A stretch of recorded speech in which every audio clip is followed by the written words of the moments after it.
സമാന്തര സുവിശേഷങ്ങളിൽ നിന്നും ഭിന്നമായി വിശുദ്ധ യോഹന്നാൻ തൻ്റെ സുവിശേഷം ആരംഭിക്കുമ്പോൾ തന്നെ ഈശോ ദേവാലയം ശുദ്ധീകരിക്കുന്ന സംഭവം വിവരിക്കുന്നുണ്ട്. 2-ാം അധ്യായത്തിലാണ് അദ്ദേഹം അത് വിവരിക്കുന്നത്. ക്രിസ്തു തൻ്റെ ദൗത്യം ആരംഭിക്കുമ്പോൾ തന്നെ ദേവാലയം ശുദ്ധമാക്കിക്കൊണ്ട് അത് നിർവഹിക്കുന്നു എന്നാണ് യോഹന്നാൻ പറയുക. ക്രിസ്തുവിൻ്റെ ദൗത്യത്തിൽ സംവാഹകരാകുന്ന ക്രിസ്തു ശിഷ്യരും ക്രിസ്തുവിൻ്റെ രക്ഷാകര കർമ്മത്തെ അനുഗമിക്കുമ്പോൾ, അവിടുത്തെ കുരിശിൻ്റെ വഴിയെ നടക്കുമ്പോൾ ആ ദേവാലയം ശുദ്ധമാക്കിക്കൊണ്ട് തന്നെ വേണം അത് ചെയ്യുവാനെന്ന് സഭ നമ്മെ ഓർമ്മിപ്പിക്കുന്നുണ്ട്. ആ ദേവാലയം നീ തന്നെയാണ് എന്നാണ് സഭ ഓർമ്മിപ്പിക്കുന്നത് വിശുദ്ധ പൗലോസ്ലീഹയിലൂടെ. എൻ്റെ ദേവാലയം, ദൈവത്തിൻ്റെ ഭവനം, അത് കച്ചവട സ്ഥലമാക്കരുത് എന്നാണ് ഈശോ പറഞ്ഞത്. നിൻ്റെ ദേവാലയം നിൻ്റെ ശരീരമാണെങ്കിൽ, അത് നിൻ്റെ വീട് തന്നെയാണെങ്കിൽ,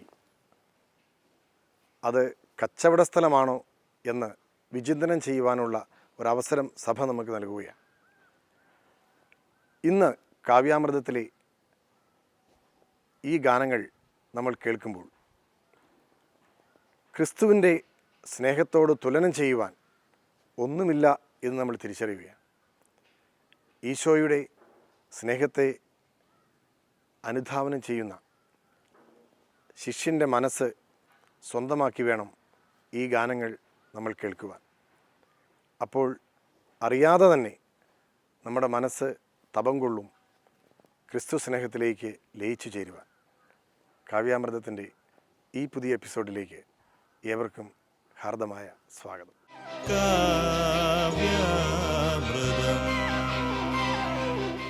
ഒരു കുഞ്ഞ് ജനിച്ചു വീഴുമ്പോൾ മുതൽ അമ്മ എങ്ങനെയാണ് ആ കുഞ്ഞിനെ ശ്രദ്ധിക്കുന്നത് എന്ന് നമ്മൾക്കറിയാം. നാമൊക്കെ ആ ശ്രദ്ധ ഏറ്റുവാങ്ങിയവരാണ്. 4 കാലിൽ വലിഞ്ഞു നടക്കാൻ തുടങ്ങുമ്പോൾ, 2 കാലിൽ പിച്ച വെച്ച് പിടിച്ചെഴുന്നേൽക്കുവാൻ തുടങ്ങുമ്പോൾ അമ്മയുടെ കൈകൾ ആ കുഞ്ഞ് താഴെ വീഴാതെ താങ്ങുവാൻ എപ്പോഴും അതിൻ്റെ പിന്നിൽ കരുത്തുറ്റ സംരക്ഷണ ഭിത്തി തീർക്കുന്നത് നമുക്കറിയാം. 4 കാലിൽ വിറച്ച് ഓടിത്തുടങ്ങുന്ന കുഞ്ഞിൻ്റെ പിറകെ അതേ വേഗതയിൽ അമ്മയും ഓടുന്നുണ്ട്, കുഞ്ഞായി തന്നെ.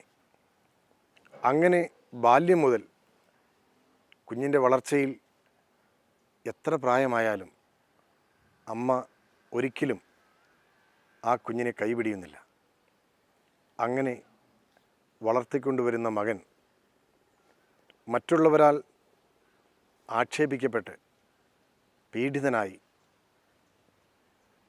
ചവിട്ടും അടിയുമേറ്റ് കുരിശും ചുമന്ന് തൻ്റെ മുൻപേ ഇങ്ങനെ പോകുന്ന ഒരു കാഴ്ച ഏതെങ്കിലും ഒരമ്മ എന്നെങ്കിലും കാണേണ്ടി വന്നാൽ അത് എന്ത് വികാരങ്ങളാണ് അമ്മയുടെ മനസ്സിലുണ്ടാക്കുക എന്ന് അമ്മമാർക്ക് മാത്രമേ അറിയൂ.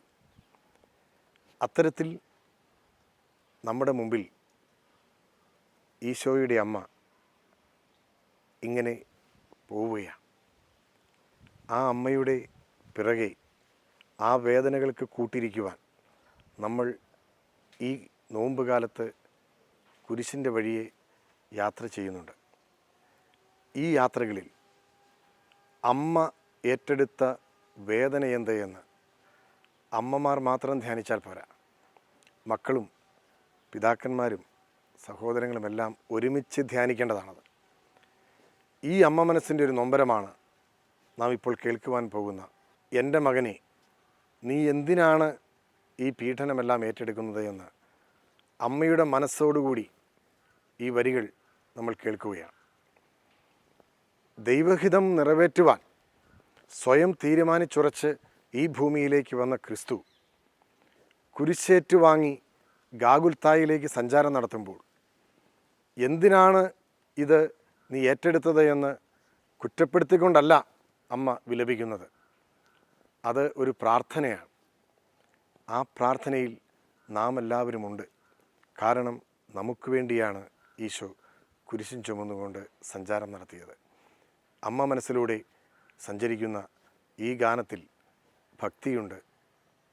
ഈ ഗാനത്തിൻ്റെ ഈണം നമ്മെ അമ്മ മനസ്സിലേക്ക് ചേർത്തു നിർത്തും. പരിശുദ്ധ അമ്മയോടൊപ്പം കുരിശിൻ്റെ വഴിയെ ഈശോയോടൊന്നിച്ച് നമുക്ക് സഞ്ചാരം നടത്താം. സെലിൻ മനോഹരമായി ഈ ഗാനം ആലപിച്ചിരിക്കുന്നു. നമുക്ക് ഈ ഗാനം കേൾക്കാം.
കാവ്യാമൃതം. കണ്ണീരുണങ്ങാത്ത ജീവിതങ്ങളെന്ന് നമ്മുടെ ഏറ്റവും അടുത്ത ചിലരെക്കുറിച്ച് നമ്മൾ പറയാറുണ്ട്. അവരുടെ ജീവിതത്തിൽ മാത്രം ദൈവം എന്തിനിത്ര കഷ്ടപ്പാടുകൾ നൽകുന്നു എന്നാണ്. എന്നാൽ ഈ കണ്ണീരുകൾക്കിടയിലും ദൈവപുത്രൻ്റെ മുഖം അവർക്ക് ആശയും പ്രത്യാശയും നൽകുന്നു എന്നതാണ് സത്യം. ഈ സത്യം തിരിച്ചറിയുന്നവരാണ് ക്രിസ്തുവിൻ്റെ സ്നേഹം അനുഭവിക്കുന്നവർ. ക്രിസ്തു എൻ്റെ ജീവിതത്തിൻ്റെ ആശയും പ്രതീക്ഷയുമാണ് എന്ന് ഏറ്റുപറയുവാൻ ധൈര്യം കാണിക്കുന്നവന് അവിടുന്ന് എപ്പോഴും കൂടെയുണ്ടാവും എന്നാണ് പൗലോസ്ലീഹ പറയുക. അങ്ങനെയുള്ള ആളുകൾക്കാണ് ക്രിസ്തു സ്നേഹത്തെ മറ്റുള്ളവർക്ക് പകർന്നു കൊടുക്കുവാനും പറ്റും. യഥാർത്ഥത്തിൽ ക്രിസ്തീയമായ വിളി, ക്രിസ്തുവിൻ്റെ ശിഷ്യത്വത്തിലേക്കുള്ള വിളി, ക്രിസ്തുവിനെ മറ്റുള്ളവർക്ക് കാണിച്ചു കൊടുക്കുവാനുള്ള വിളിയാണ്. നിൻ്റെ ജീവിതത്തിലൂടെ, നിൻ്റെ വാക്കിലൂടെ, നിൻ്റെ ഇടപെടലിലൂടെ ക്രിസ്തുവിനെ മറ്റുള്ളവർ തിരിച്ചറിയുന്നുവെങ്കിൽ നിൻ്റെ ജീവിതത്തിൻ്റെ ദൗത്യം നീ നിറവേറ്റിക്കഴിഞ്ഞു. ആശാദീപം കാണുന്നു ഞാൻ, മനോഹരമായ ഗാനമാണ്. 2000 ഇറങ്ങിയ തിരുവചനം എന്ന സംഗീതാൽബത്തിൽ ടോമിൻ ജെ തച്ചങ്കരി ഒരുക്കിയ മനോഹരമായ ഗാനം. അന്ന് പ്രശസ്ത ഗായിക ചിത്രയാണ് നമുക്ക് വേണ്ടി ഇത് ആലപിച്ചത്. എന്നാൽ ഇന്ന് ശാലോമിൻ്റെ ഈ പ്രേക്ഷകർക്കായി ഈ ഗാനം മനോഹരമായി ആലപിക്കുന്നത് പ്രശസ്ത പിന്നണി ഗായിക മെറിനാണ്.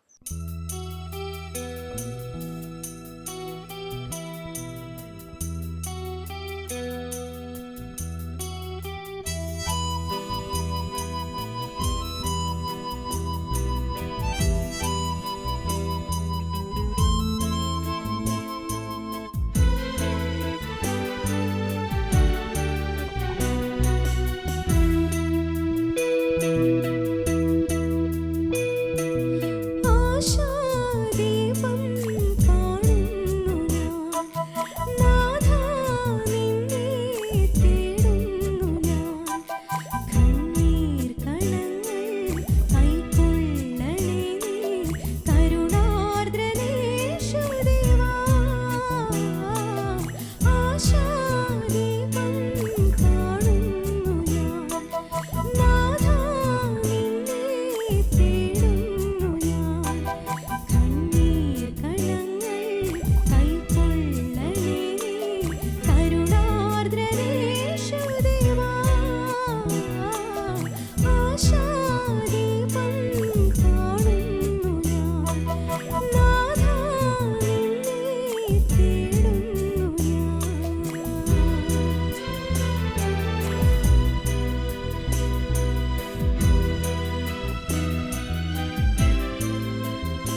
കാവ്യാമൃതം. എൻ്റെ ജീവിതത്തിലെ വേദനകൾക്കും കഷ്ടപ്പാടുകൾക്കും അർത്ഥമുണ്ടെന്ന് എന്നെ പഠിപ്പിക്കുന്നത് ഈ കുരിശാണ് എന്ന് മാർപ്പാപ്പ പറയുന്നു. ഈ കുരിശിൻ ചുവട്ടിലേക്ക് അല്പം കൂടി ചേർന്ന് നിൽക്കുവാൻ, എൻ്റെ വേദനകളും സങ്കടങ്ങളും അതെല്ലാം ഈ കുരിശിനോട് ചേർത്ത് വയ്ക്കുവാൻ കാവ്യാമൃതത്തിലെ നാം ഇപ്പോൾ കേട്ട ഈ 2 ഗാനങ്ങളും നമ്മളെ പ്രചോദിപ്പിക്കുന്നുണ്ട്.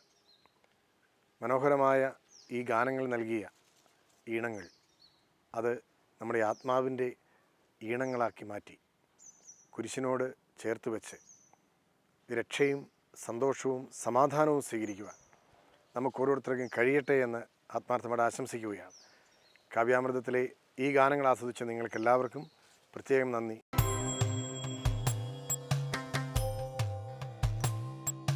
സത്യസൗന്ദര്യ സ്നേഹമാധുര്യം വഴിയുന്ന നിസ്തുല കാവ്യാമൃതം. നുകരാം നമുക്കിനി നമ്മളിൽ